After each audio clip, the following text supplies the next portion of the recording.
ദേശീയ സ്ഥാനാർത്ഥികളുടെ സാന്നിധ്യത്താൽ വീണ്ടും ശ്രദ്ധേയമാകുകയാണ് വയനാട് മണ്ഡലം. UDF-നും LDF-നുമായി ഇന്ത്യ മുന്നണിയുടെ ദേശീയ നേതാക്കളായ രാഹുൽ ഗാന്ധിയും ആനി രാജയും കൊമ്പുകോർക്കുമ്പോൾ NDA മുന്നണി ആരെ ഇറക്കുമെന്നത് സസ്പെൻസായി തുടരുകയാണ്.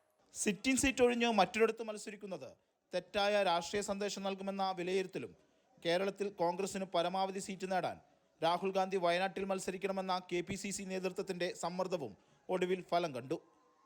ഇക്കുറി രാഹുൽ വയനാട്ടിൽ മത്സരിച്ചില്ലെങ്കിൽ ശക്തമായ മത്സരം കാഴ്ചവെക്കാനും സാഹചര്യങ്ങൾ ഒത്തുവന്നാൽ വിജയിക്കാനും ഉറച്ചാണ് CPI സ്വന്തം സീറ്റിൽ ദേശീയ സെക്രട്ടേറിയറ്റ് അംഗത്തെ ഇറക്കിയത്. എന്നാൽ രാഹുൽ ഗാന്ധിയുടെ പേര് ഹൈക്കമാൻഡ് ഉറപ്പിച്ചതോടെ കളം മാറി. ഡൽഹി രാഷ്ട്രീയത്തിലെ തീപ്പൊരികൾ തമ്മിലുള്ള അംഗത്തിനാവും ഇനി വയനാടും സാക്ഷിയാകുക. പല സമരവേദികളും ഒരുമിച്ച് പങ്കിട്ടവരാണ് രാഹുലും ആനി രാജയും. ഇവർക്കുമിടയിലെ വ്യക്തിബന്ധവും ഊഷ്മളവും കോൺഗ്രസിനോട് പൊതുവെ മൃദു സമീപനം കാട്ടുന്നവർ എന്ന പേര് CPIക്കുണ്ടെന്നതും കണക്കിലെടുക്കുമ്പോൾ ഇത്തവണ തിരഞ്ഞെടുപ്പ് പുതിയ പ്രചാരണ ശൈലിക്കും വഴിവെച്ചാക്കാമെന്നും കരുതുന്നവർ ഇരുപക്ഷത്തുമുണ്ട്. കഴിഞ്ഞ തവണ കേരള ചരിത്രത്തിലെ ഏറ്റവും വലിയ മാർജിനായ 4,31,770 വോട്ടിൻ്റെ ഭൂരിപക്ഷത്തിനായിരുന്നു രാഹുൽ ഗാന്ധിയുടെ വിജയം.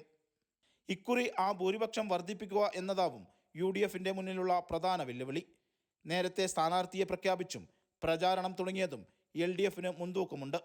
കഴിഞ്ഞ തവണ NDA മുന്നണിയിൽ BDJS ആയിരുന്നു വയനാട് സീറ്റിൽ മത്സരിച്ചത്. ഇക്കുറി വയനാട് വേണ്ടെന്ന് BJP നേതൃത്വത്തെ BDJS അറിയിച്ചിട്ടുണ്ട്. കോൺഗ്രസ് വിട്ട് BJP ക്യാമ്പിലെത്തിയ പത്മജ വേണുഗോപാലിൻ്റെ പേരാണ് ഏറ്റവും ഒടുവിൽ സജീവമായി കേൾക്കുന്നത്. എന്നാൽ പാർട്ടിയിലേക്ക് വന്നയുടനെ പത്മജയ്ക്ക് സീറ്റ് കൊടുക്കേണ്ടെന്ന അഭിപ്രായം BJP സംസ്ഥാന നേതൃത്വത്തിനുണ്ട്. ഒടുവിൽ BJPയും ദേശീയ നേതാവിനെ തന്നെ രംഗത്തിറക്കിയാൽ ദേശീയ നേതാക്കളുടെ ത്രികോണ മത്സരവേദിയായി വയനാട് മാറും. രതീഷ്, അമൃത ന്യൂസ്, വയനാട്.